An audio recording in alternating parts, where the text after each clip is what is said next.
regular meeting of the Maricopa County Community College District Governing Board for October 16th, 2018. We'll begin with the Pledge of Allegiance that will be led by Ashley Mazariegos, Student Government President at Glendale Community College. I pledge allegiance to the flag of the United States of America and to the republic for which it stands, one nation, under God, indivisible, with liberty and justice for all.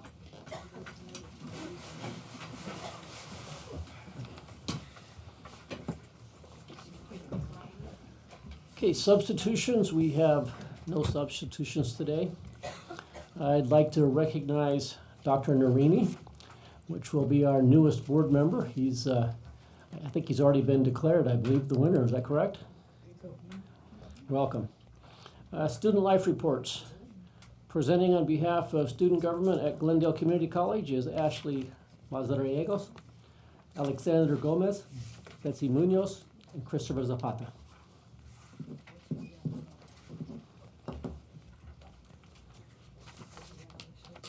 Good evening, President Hendricks, members of the governing board, Chancellor Harper-Marinick, members of the CEC, and our very own Dr. Ruiz, and guests.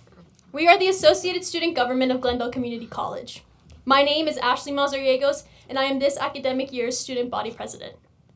I will be graduating spring of 2019 with an Associates of Arts and an Associates in Business, as well as a certificate in Sustainability. My hope is to attend ASU in the fall of next year and major in public administration.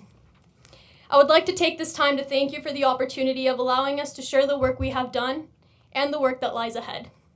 Our job as a student government is to advocate for the needs of students and to serve as a representative voice. We take this job with great pride.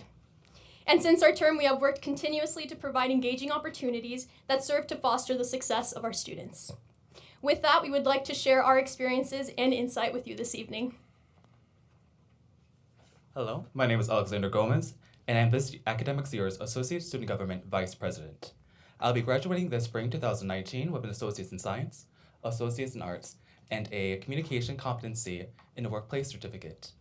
Throughout the Maricopa to ASU Pathway program, I've been able to spend 3 years at GCC while working towards my bachelor's in medical studies. Glendale Community College Associate Student Government is responsible for representing the student population's voice, creating a culturally diverse, technological, and inclusive global environment on both campuses and facilitating campus tours. With over 26,000 students and 50-plus clubs/organizations present at GCC, we are constantly seeking input for what the student population needs. Through establishing a new event, Coffee and Chat, we are currently working with the student population to address their needs and concerns. Yet, we do not stop there. We routinely serve on the college committees and are in our second year working with the Completion Task Force with the goal of increasing our overall graduation/transfer rates. Overall, thank you on behalf for supporting and allowing all this to happen. Hello, my name is Betsy Munoz, and I'll be graduating in spring of 2019 with an Associate in Arts, as well as the Language Studies and Communication Competency in the Workplace Certificates. Last week, we partnered with the nonprofit organization United Way to help raise funds through a series of activities. We had a dunk tank and pie in the face event, in which our college president, Dr. Reese, and deans of instruction generously volunteered their time to participate. In a collaborative campus effort, we were able to raise over $600 for United Way. Another popular activity was the Go Gauchos banner, where students could paint their handprints using black or red paint representing our school colors. The banner was then later used for the football team to run through onto the playing field at the onset of the homecoming game. In an attempt to promote school spirit, a sense of pride, and to create a sense of unified community amongst our students and staff, inflatables and music were also available throughout the week. As a group, we're constantly working towards increasing student engagement through our events and activities. We also recently began requesting feedback from our students through the use of surveys that address what areas they feel would do well and what we can improve upon. Our student government has a suggestion box as well, so that students can share their ideas and voice their opinions at any time. As the representative voices of our entire student population, we strive to ensure that their voices are heard in everything that we do. It is our goal to foster a sense of belonging and community amongst our students. Good evening. My name is Christopher Zapata, and I am Secretary for the Associate Student Government this academic year. I'll be graduating in spring of 2020 with an Associates in Arts and Science. By being an active member in various clubs and activities and through working on campus, I have been able to gain many skills and abilities such as multitasking, public speaking, and crowd control. As a member of ASG for the past 2 years, our organization has helped students achieve their academic goals by increasing awareness of resources on campus. By partnering with Student Life News Center and other clubs on campus, we provide distinct opportunities to serve and instill a stronger sense of community on our campus. A couple of these events are Study Feast and Knowledge Bowl. Knowledge Bowl is when we provide food for students so they could be better within their finals by providing tutors, food, and study supplies. The other event is Knowledge Bowl, which is an academic trivia game where clubs come together to answer questions from various different subjects. This intellectually stimulating event allows student organizations to interact with one another while completing scholarship prizes provided by our governance. In all, we do what we can to help our students through intellectually stimulating activities and events. Our primary goal is to fully enrich our students' experience, to give the confidence and support needed to develop skills to aid them in achieving their goals, educational or otherwise. Through my involvement in this governance, I have been able to develop skills as well as hone existing ones geared towards leadership. Because of my experiences in student government and the many other opportunities provided to me through Maricopa, such as the Student Public Policy Forum, I have decided to gear my efforts towards pursuing a degree where I will be able to be of service to others. I am certain that the officers that you have heard from this evening will strive in all of their endeavors while becoming great leaders within our community.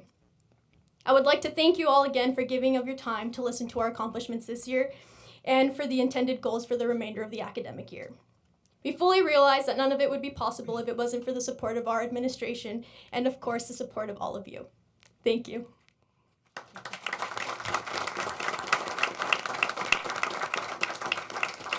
And at this time, we're more than happy to answer any of your questions if there are any. Thank you. Thank you. We have one Emeritus Distinction Award this evening. Dr. Gonzalez, would you like to introduce your honoree? May I approach the podium? Please do. Come on up.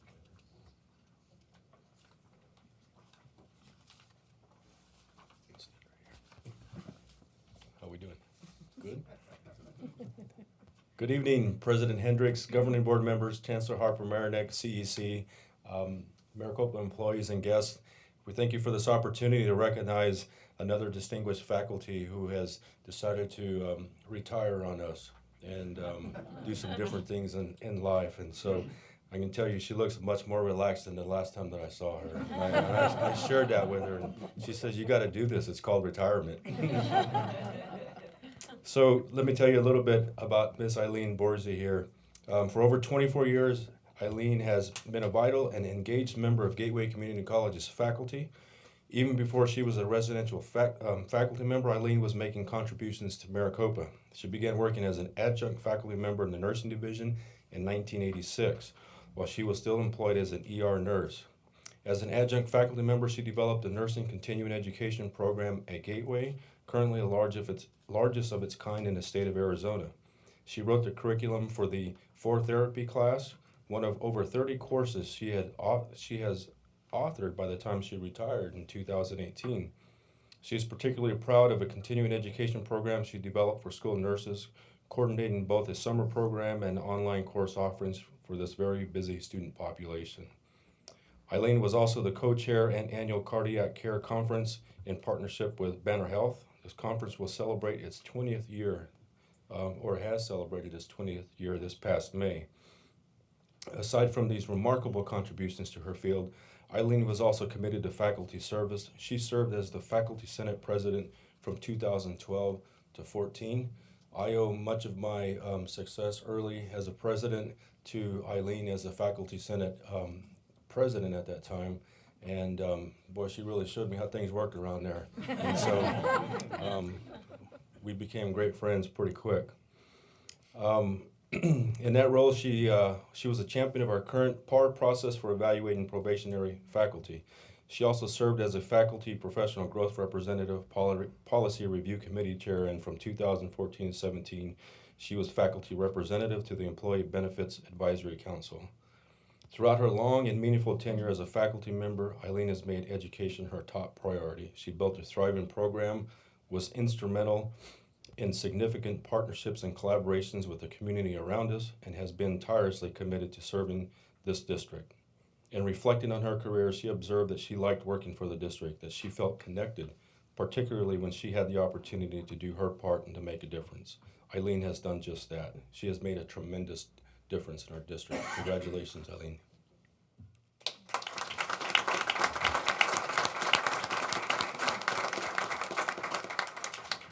It's an honor for me to receive this distinction, and I was very proud to serve my district for so many years. I want to thank Dr. Gonzalez and Dr. Weiss for their support and encouragement, and Dr. Margie Schultz, the director of the Gateway and Maricopa nursing programs, whose leadership guided me to be the best I could be. Thank you very much.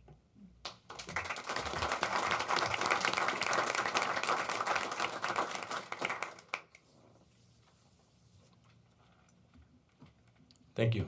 Thank you. I don't have anyone signed in for citizens interim. If anybody wanted to sign in, could you stand up? Okay, given there isn't anyone, I'm not going to read the disclosure. We'll just skip to the. Oh, goodness. I'm sorry, Chancellor. I was Chancellor, giving do you a have anything to report second. tonight? Yeah, we do have a report. Thank you, Okay. Mr. Hendricks, members of the board. Tonight, we'll provide an update on how technology is supporting the transformation work. We have Dr. Mark Cohen, who will make the presentation. He is the interim CIO for Maricopa right now. Dr. Cohen? Thank you very much. Thank you for having me this evening. I'd like to talk a little bit about what we've been doing with transformation, particularly with respect to technology. So I have a very short set of slides I'd like to walk through, and then I'll be happy to take any questions you might have. I started working with transformation about a year ago, and one of the first things that we needed to do was articulate the strategy that we wanted to follow with respect to technology, because there are a lot of moving parts when it comes to that. So the first thing we did was we tried to figure out what were the technologies that we could put in place, what were the things that we could focus on that would add the most value for our students in the shortest amount of time for the lowest cost. And so we articulated 4 principles that we were going to sort of structure the work around. The first one is students first. Now, this seems kind of obvious, right? Of course, students first. This is what we do. This is who we are. These are the folks that we serve. But it's easy sometimes to forget that, and I'll give you one quick example. The data warehouse, which I'm going to talk about in just a moment, folks came to me in the very early stages of that conversation and said, well, are you going to include our HR system, and are you going to include our financial system? And I said, not in phase 1. Because those systems don't help us serve students better, right? And so we focused on the systems that would allow us to do things like early alert and predictive analytics that will help us help students succeed and persist and complete their education with Maricopa. So that's what we mean when we talk about students first. Start with what we have. So Maricopa has already made tremendous investments in technology, and some of those weren't being fully utilized. We have pockets of innovation that happen at our colleges all the time, and those are things that we don't always scale up to a system-wide solution. So we're starting to do that now. And that saves us a lot of time and money and effort. So that approach has been very effective for us, and I'll give you some specific examples as we move forward. Embrace mobile. This one seems fairly obvious, right? This is the device that our students have. It's the device that they use. It's the device that most of us use all the time. So anything that we build or buy has to be mobile friendly. And then lastly, build version 1.0. This is a really important strategy for us. Sometimes we, like a lot of other organizations, get caught up in trying to find that perfect thing. And perfect is the enemy of good, right? So what we have to do is we have to say, let's build version 1.0. Let's build good enough and get a start and start moving in a direction. And then iterate on that and get better and better and better instead of waiting for that perfect thing, which, by the way, never really arrives anyway. So there are 5 projects that I'd like to talk to you about tonight that we've been working on, 5 efforts. And the first of those is an application called MyInfo. Now, this application was developed at one of our colleges. It actually won Innovation of the Year for the entire district a few years ago. And we had the opportunity last fall to scale this up as a district-wide solution. This was developed in-house, very low cost, and it provides all kinds of amazing tools for our students to see. But also, when we brought it to the district level, we were able to add even more functionality to it. So it allows students to navigate our campuses with the GPS on their phones. It allows our students to see their books and what those books will cost so they can start good financial planning, right? It allows our students to see their schedule, email their professors. They can upload that schedule into their Google Calendar so they can start good time management, which we know is critical for student success. But we were also able to add last year a financial aid module so students can see their status. That's really important for our students because that money is critical for their success. But also it's important for the district because every time they look on the app and see their status and don't have to call our call center, we save money. So this is really helpful for students, and we're actually looking forward to some exciting changes. We're going to continue to evolve this platform. So this is an important project for us. The data warehouse I mentioned a moment ago, for the first time ever, Maricopa now has all of its student information system data, all of its QList data, which is a system we use to serve students in our one-stop centers, and all of its Canvas data, which is the learning management system we use, in the same database. This is incredibly powerful because we can use this data to start modeling what are the factors that help students succeed and what are the factors where students get tripped up. And when we start looking at those factors, we can build models to make sure that we are intervening to help students before they get stuck. So this is exciting work, and we're just in the early stages of this, but pulling all that data together is a really important first step. So we're excited about that.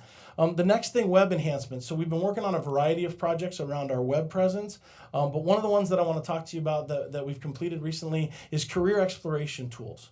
So as we begin on the Guided Pathways journey, we know that it's important to have those career conversations with students right up front, rather than as they're getting ready to exit our organization, right? So we've now got a link to a very slick tool that costs no money, by the way. It's provided by the Department of Labor, called My Next Move, and it allows students to do career exploration right up front, no authentication. Prospective students can see what the career field looks like, what the job demand is, what the salary is going to be. So that was an important enhancement we did this year. eForms. So this is a project that we're working on that will allow students to submit electronic forms to us. And there are a lot of advantages to that. I'll go into a little bit more detail later. But one of the things that this does is it means students can submit them anytime. They don't have to come to one of our locations when it's open and worry about taking time off work and arranging transportation and childcare. They can just submit it whenever it's convenient. It also means that we have much lower error rates because you can't submit an incomplete digital form. You just make the fields you need required. You can't submit an illegible form, right? So all these things that cause time and delay and extra effort for our staff, those all go away with digital forms. And no employees have to recode all that information. And one, that takes time and effort, but it also introduces more errors. So this is clearly the strategy we need to pursue. And then lastly, electronic advising. This is one of those examples of a system that we have that can do things that we haven't fully leveraged yet. So we have tools that exist in our current SIS system that some schools are leveraging, but not all 10 schools are fully leveraging yet. So we have the opportunity to grow this. And there are capabilities that will help us with guided pathways, things like assigned advisors that some of our schools are using, but not all yet. Things like advisor notes, where those notes will follow the student as they move around our system from school to school. And things like degree audit that will help students know if they're on track to graduate, which is critical for our guided pathways effort. So really quickly, I just want to give you a quick timeline. So My Info, as I mentioned, was released last fall in November. Phase 1 of that is complete. We're working on Phase 2 already, which will move the platform and allow us to add more enhancements to that. The career exploration piece, that was completed this summer, and we have this link up now on our career pages, which is relatively easy to find from our homepage. It's only 2 clicks away. And there's an assessment there for students, and as I mentioned, really rich information about career fields, job demand, the kind of education they would need to move into a specific field, what the salary looks like. And there's no authentication wall for that. Students, prospective students, community members can use this tool right now from our website. And then lastly, the data warehouse. This is also the first phase is complete. As I mentioned, those 3 systems are all together for the first time, and our data scientists and data analysts are beginning to build the models that will help us promote student success. One of the things that we are going to be doing in the near future are some SIS enhancements that are required to shore up the system so that it can handle all the things that we want to do and stabilize it for students. We've had too many semesters where SIS hasn't worked in the way that we needed it to. And so job number 1 will be to stabilize that system and enhance the performance so that it is reliable. And then we also have an upgrade coming, so we have to move to version 9.2, and that's also going to be coming within the next calendar year. Once we do that, it will enable us to move forward with e-forms that I mentioned, which will make things much easier for students and much easier for staff to process and reduce the error rates. And then e-advising. And e-advising is really an opportunity for us to start serving students better as they embark on their academic career with us. Our academic advisors work really, really hard to help students.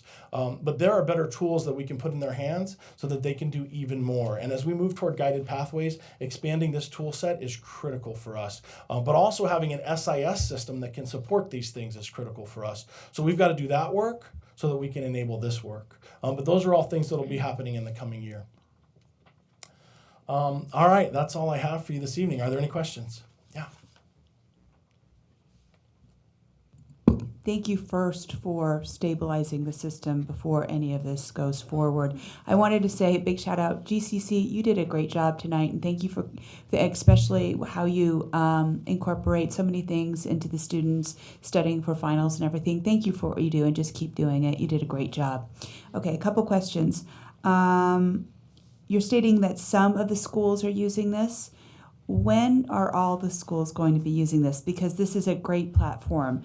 Yeah. Do we have kind of an estimated timeline, or is it up to each school? Or because I'm excited about this. Yeah, that's a great question. So some of the tools that we have, schools are at different stages of adoption for a couple of reasons. Mm-hmm. One has to do with the new advising model that we're building, and we have a team that's working on crafting that new model. Okay. So some of the tools will be implemented as that model is developed.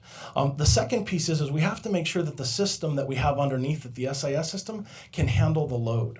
Because if we have everybody using it at one time for all these new features that they haven't been using, it creates even more load than we have now. Mm-hmm. And as you know, the load that we have now, sometimes we're unable to handle. So we can't sort of light everybody up just yet. We're trying to increase the capacity so that everybody can adopt all these tools across the system. Okay, and my second question, and it tags onto this one, is we've heard that Mesa is doing a beautiful job with the embedded advisors within the high schools. When the other campuses spread out into this realm, will this feature be available to the embedded advisors at the high schools? I believe that it would. The advising tools will be made available to all the folks who are doing that work. And one of the things that we talk about a lot with our NCII consultants that we're working with is the notion that there are professional academic advisors, and then there's the activity of advising, which happens in lots of places with lots of different folks, right? And so we need to make sure that all the folks who are engaged in advising have the right tools. So we haven't really gotten into the specifics of that, but I don't see any reason why they wouldn't have the same tool set that everybody else has. Yeah, great. Any other questions? Mr. Sarr. A couple. And welcome to what has been the toughest job in the district. Thank you. So I'm going to pile on here, I guess. But just to clear up some misconceptions and just to give us some answers from the source. Years ago, it was promised that we would be able, a student would be able to register for any class at any campus from one location. I've been told that that's not true. I just want to verify that. Students can do that, but not in sort of a seamless one-step process. We're working to make that process easier for students. Okay. Second, we were also told when we put in this new SIS and others that a student that attends more than one of our colleges would get one transcript with all the classes. Is that in place today? Yes, we have a combined transcript right now that's available for students. Okay. So that is in place, yes. That's good to know. There's some misconceptions about that, so I appreciate your bringing that. We're going to talk hardware a little bit later on and probably bring you up again. So, okay. But I appreciate what you've done so far. We've sunk tens of millions of dollars into our IT, and I can tell you as a student now, it doesn't always work. So I'm glad to see that we have a plan that we can be, hopefully, count on to be successful. Yes, so thank you. We do have a plan, and we will make it work. Chancellor? That's all for us. Okay. Thank you. Sorry about skipping you there. Okay, we'll skip over citizens interim to consideration of the consent agenda. All items with an asterisk are consent matters unless they are removed from the consent agenda at this time. Do any board members or the chancellor wish to remove any items from the consent agenda? Mr. Sarr. 9.1. 9.1, Chancellor? We are removing 8.7, and we'll bring that back to the board in November for action. Okay. Anybody else? Okay, is there a motion to approve the consent agenda as amended? I move for consideration of the consent agenda. Second. Those in favor of approving the consent agenda as amended, please so indicate by saying aye. Aye. Those opposed by saying nay. Consent agenda unanimously passes as amended. We will move to item 9.1. Can we get somebody to move item 9.1? So move. Mr. Sarr. I need a second. Oh, we need a second, I'm sorry. Second. Mr. Sarr. Yeah, following up on what I said earlier, this is a hardware item, and I really appreciate, first of all, Elliot, as we do all the time, for helping me on this. But I think some of what he told me, based on our history of spending enormous amounts of money on IT and not really seeing a significant change in how it performs for both our students and staff and administration as well. So I'd like to ask the Chancellor, ask Elliot, if he could bring us up to date on why we need to spend $4 million roughly to make this system run more effectively. Mr. Hibbs? President Hendricks, Mr. Sarr, members, it's a very easy question, thank you. First of all, I think not knowing the history of the place, I can't speak for necessarily all that's happened in the past. But what has been clear from things that I have heard is the issue that Dr. Cohen mentioned about many semesters where our SIS system would crash at the most critical times or be extremely slow. And I certainly experienced that this last semester because I received numerous complaints from people and saw that the system was down through information coming out from IT. Well, I don't know what was done in the past, and maybe I've addressed this, but I can tell you what we did. What we did was immediately put together a group of people from a variety of areas to identify exactly why we were having this problem, why it occurred in the past, and what were the strategies we might use going forward to rectify this, not just for a semester, but permanently going forward. We actually identified in a series of weekly meetings 12 different things that we could do to stabilize SIS and then to enhance it so that it would be able to not only ensure that we would not have the same kind of crashes or slowness during enrollment that we currently have, but it would also be sufficient to allow transformation changes to go forward, exactly the kind of things that Mark was talking about. Because what we were able to identify, among other things, was that the hardware system that we had a capacity of only 8,400 hits at any one time. And yet, during open enrollment, we averaged 34,000 hits at any one time and a maximum of 52,000 hits on some occasions. So it was no surprise about why it was going down.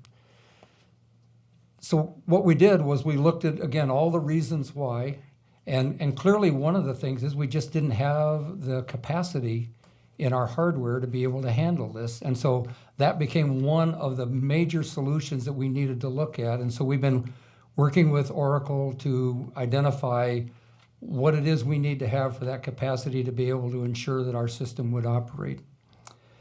What we're also looking at, and I may miss things here, but we're talking about only spending up to $4 million. We're not looking at, we're going to have to spend $4 million. We've identified that that's what the top of the cost might be. we're looking for other efficiencies. We've talked a little bit here. Dr. Cohen mentioned that there's some things we're delaying a little bit because we don't want to overburden SIS right now because it doesn't have the ability to handle some things. So that's going to potentially free up some savings that we would have to be able to actually pay for some of these additional costs without having to pull more money out of the reserves that we have. So we're looking again at a number of different strategies, and what we believe is going to happen is that if we're able to implement all these, you give approval tonight for us to move ahead, and we can start quickly working with Oracle to implement these hardware changes. We feel very confident that we're going to be able to go into that next semester and give the students a much greater experience with enrollment here at Maricopa. Thank you. And this might be a Dr. Cohen question. You mentioned SIS. And as a student, I get that because it caused me a problem. But how about the payroll and the systems in business and HR, Canvas and other? Are they going to be enhanced by the addition of this hardware? I think I can answer that.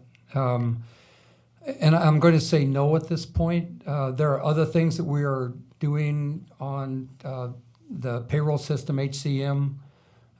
We have people working on that. You had already approved some additional dollars as a board to allow us to bring in some other expertise that we didn't have previously and get rid of some of the ones we did have that weren't making progress.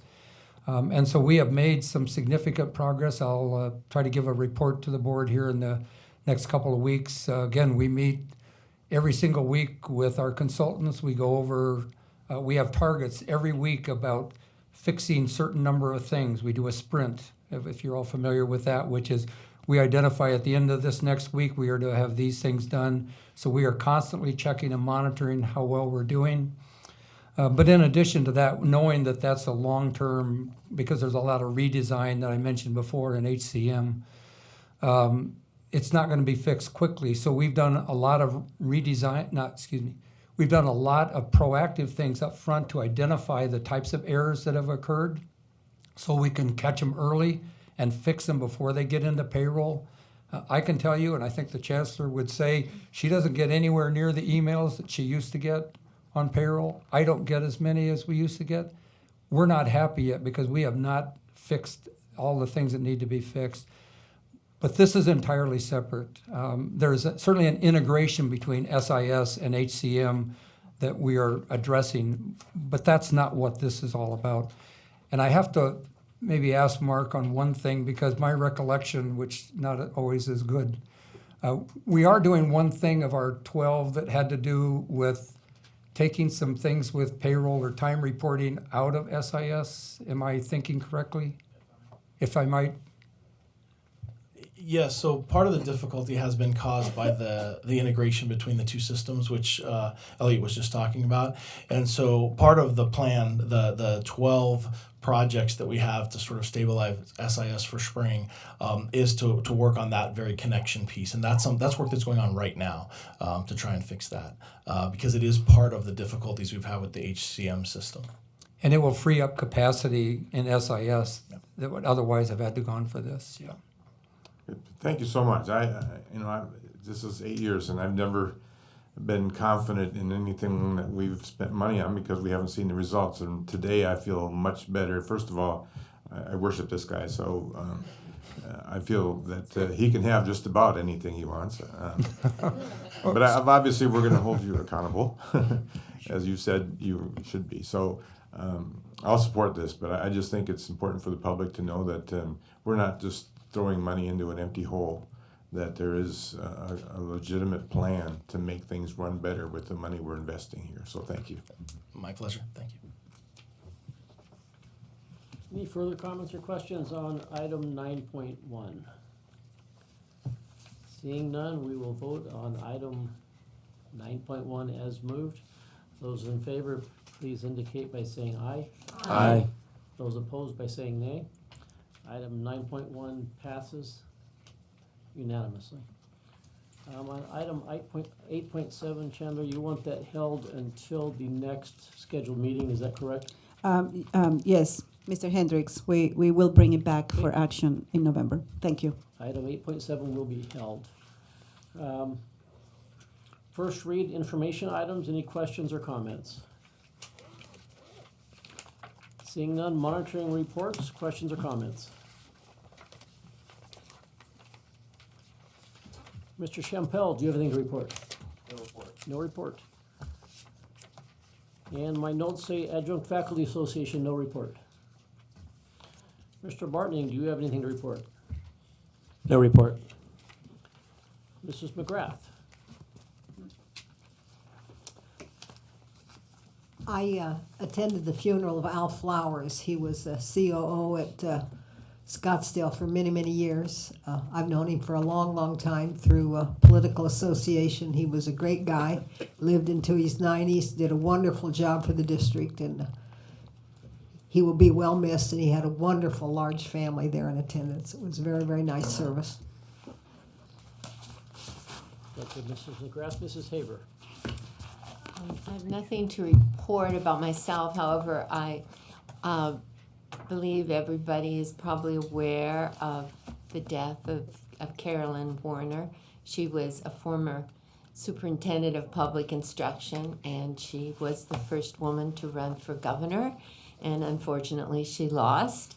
And I knew her fairly well. I admired her greatly, and she will be a great loss. And so maybe we should remember her for a moment.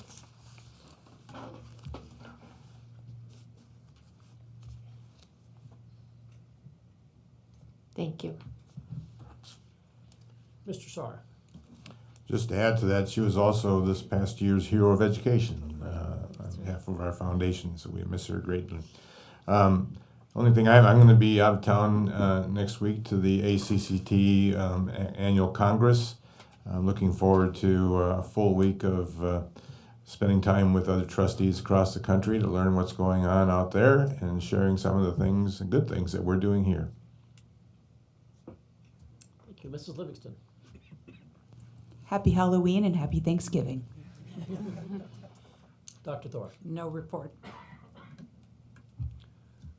I have to comment. I went to a play this week. I'm sure everybody gets tired of hearing about my plays. I went to Chandler Gilbert. I think the name of it was My Cubicle Life, I think was the name of it. It's about an office environment, politics, sitting in a cubicle. I think our performing arts are, the public and even those in us involved, we're missing out if we don't take advantage of these performing arts opportunities. It's not just the plays, but there's choir presentations. And I'm an arts person, so I'm there quite frequently, but even people that aren't, these are great presentations. Some of them charge, it might be $10, $12 for an expensive one. Ones at Scottsdale are free. It's a great opportunity to have a night out at these presentations. Second thing I'm going to talk about just briefly, the last meeting I was at, I wasn't here last month, but the last meeting I talked about my experience with financial aid and what a great experience that was as we went down and tried out financial aid. And now I'm past financial aid, and we're now taking classes. And I met with a couple of students that I met through my financial aid experience. And I just want to share a story, and I'm sure this is not exemplary of our staff, but I'm just going to share a story. They actually recorded a conversation they had with an instructor, and they sent it to me. And I haven't done anything with it other than I'm going to talk about it at this meeting. But these students are taking a math class that's a pretty common class required to move forward in many degrees. And from what they showed me, approximately half of the class is failing at this point in the semester. And they're frustrated with their instructor, and so they spoke with her. And they asked her about getting some help. And she referred them to the math lab and told them in so many words she was busy, go to the math lab, and you can spend as many hours there as you want. Which I guess they are doing. One student's dropping the class, and he explained to her that nobody in this class thinks you can teach. And her exact words were, I really don't care what you think. If the students are watching this, or if the instructor is watching this, I do care what these students think, and I do care if they pass this class. and I do care if they get the help they need to pass this class. And I know you're an instructor, and I'm a volunteer. I'm further up the food chain than you are. I'm just going to leave it at that, but that's a really poor attitude for an instructor to have. With that, is there any other comments? Our next meeting, November 27th, 2018 at 6:30. Entertain a motion and a second to adjourn. I move that we adjourn. Meeting's adjourned.